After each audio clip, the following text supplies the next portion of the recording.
Good day, I'm Dr. T and welcome to my office. So today I would like to talk about how long to make your test or how long to give your students in order to take that test. So when you're doing this, obviously you're creating an exam that's going to be part of your core assessment for the course. It's pretty standard for most college courses to use tests as a kind of a core assessment.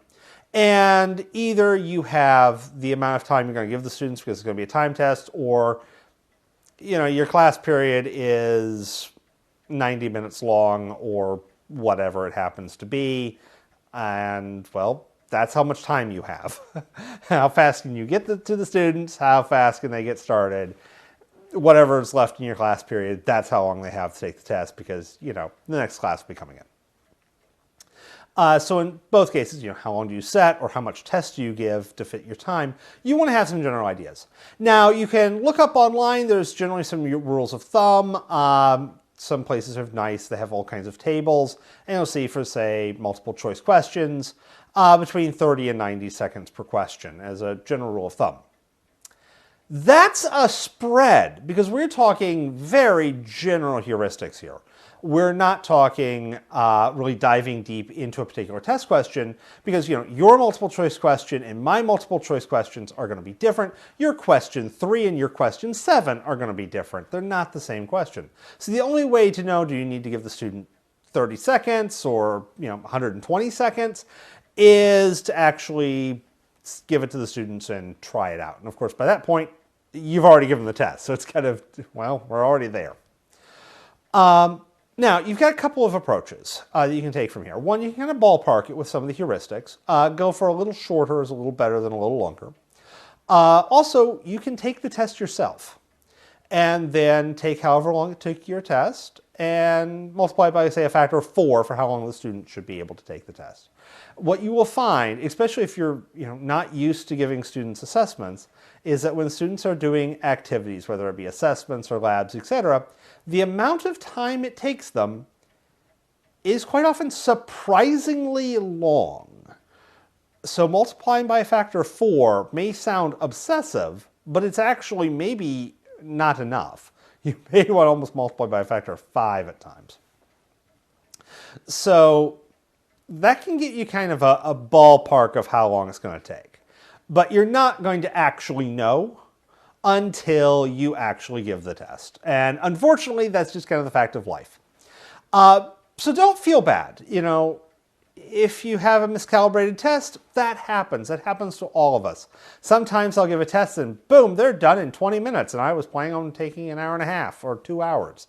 Like, well, that didn't work. Other times, they don't actually finish. That's worse. Everyone feels bad when that happens. They like it when it's the former and you just like, ugh, well, that's not going to be a great test.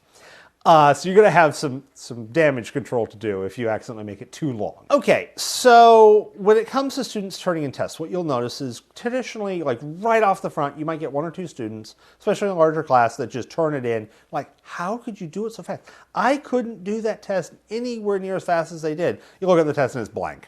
They gave up. They're like, I know I don't know this. I'm not even going to try. I can't. And that happens. I always feel bad for those students. It's got to be incredibly disheartening. And of course, that's not going to help their grade. Hopefully, you've got like a drop test policy. And so like at least it's not going to, flounder them. They just burned one of their drops or burned their one drop. Then what you'll notice is the students will all be diligently working. You can kind of keep an eye on them. Quite often, you'll get a few students who are like, they're done. They're not really checking their test. They're just kind of sitting there. And what they're doing is they don't want to be the first person to turn in the test. So then someone will finally turn in their test, in which case they will turn in their test. So you get this small little clump, definitely kind of a non-Gaussian distribution there, but that it really, they were done beforehand. They just didn't turn it in. And then you'll start getting this kind of nice trickle coming in, and it will really feel like a kind of a Gaussian curve. Where it trickles more and more and more, and then starts petering off as the majority of the students have already turned in their test. And eventually, those stragglers will start turning it in, and the last couple stragglers are like, would you please get it done? Ideally, you don't have to call time. Ideally, you don't have to say, okay, we're out of time, you got to stop, hand them in. You don't want to do that. because you don't want to be assessing for speed. Usually you don't want to be assessing speed. There are classes where you do need to assess for speed. So for instance, maybe if you're teaching paramedics and you're doing something where the person is dying while they're doing the math, they need to do the math faster. That's not the class I teach. I don't teach that class. I don't teach anything remotely like that class. So for my class, and for most classes out there, speed, can they do it in 5 minutes or 15? It doesn't matter. Can they do it or can they not? And this gets into an idea called universal design. And the idea of universal design is that when you're designing things, whether it be tests or sidewalks, etc., you want to design them in a way that everyone can use them as is without modification. Accommodations for disability shouldn't actually be needed because they should be already baked into it. This is why we got curb cuts all over the place. Additionally, the accommodations for a small minority of individuals may actually pay dividends to the majority. Most people don't need a curb cut, but will occasionally find them incredibly useful. If you're dragging around a cart or something, you may be able to walk fine, but boy, that curb cut was nice. The same goes for designing tests. If speed is not a primary learning objective, or at least not a significant learning objective, then most people will benefit from not being rushed. And those who do have some form of learning disability or other speed impairment will need that extended time.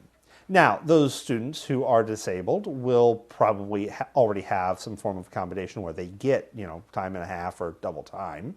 But this way, you've got it baked in. And this creates a nice, uniform, clean playing field, and you are testing what you want to test on. I myself am dyslexic. I had double time on all of my exams in college, and I used it precisely once. It wasn't needed because the other exams I was taking, those professors had, dealt with a universal design philosophy. They made the test so that everyone could finish it in a reasonably long period of time. The one time I did use it, the guy was young. I'm pretty sure this was the first class he was teaching. It was calculus. And he had made his first test, only 4 questions long, and it was horribly hard. I had used my full double time. I was in the testing center. I come back to class the next day, and I learned that half the class was in tears. He had some damage control to do. That happens. But the other tests weren't so long. He had learned from that. And so if you make a spectacular mistake, you'll learn from it. It's been 20 years. I don't remember the guy's name, but presumably his tests are now well calibrated, and that has probably not happened since. When you're thinking of tests, you want to start looking at timing and get that in line with this idea of universal design. Try and get it so that all of your students are turning it in. I like to shoot for maybe the median being around 2/3 of the way into the test. So, if I've got a 60 minutes window to take the test, I want most students, the average turning it in around the 40-minute mark. I start getting students turning it in maybe 20, 25 minutes, and then my last few are turning it in, in the 50 some odd minute mark. But most students are done, and I'd rather be a little bit short and students get it in with plenty of time to spare than the opposite. Now, there is one other elephant in the room, and that is online exams. Online tests have a problem. You don't have a proctored environment. There are online proctors where, person stares at you through webcam. Those are problematic, and those are very intrusive. If I was taking an online class and that was going to be I would not be cool with that, and I really can't blame my students for not being okay with that. But the consequence then is that every test is open note, open web, open person sitting next to you. There's not much we can do with the person sitting next to you, so that's going to be we're going to call that cheating, and hopefully the students have some degree of honor. Some do, some don't. But when it comes to open web, open book, one approach is to restrict the time fairly heavily so that, hey, you only have 30 seconds to answer this question, so you either know it or you don't. You don't have time to go Googling the answer. You might be able to flip to your notes real quick and check, but you don't have time. I do not like this. I have done it when, COVID hit and I had to, go online in 2020 and even through 2021 when we're doing hybrids. Well, I had to do that and I did not like it because it violates universal design. Timing is really strict because you're trying to hit a much narrower window and you get a lot of negative feedback if you hit that window a little too tight.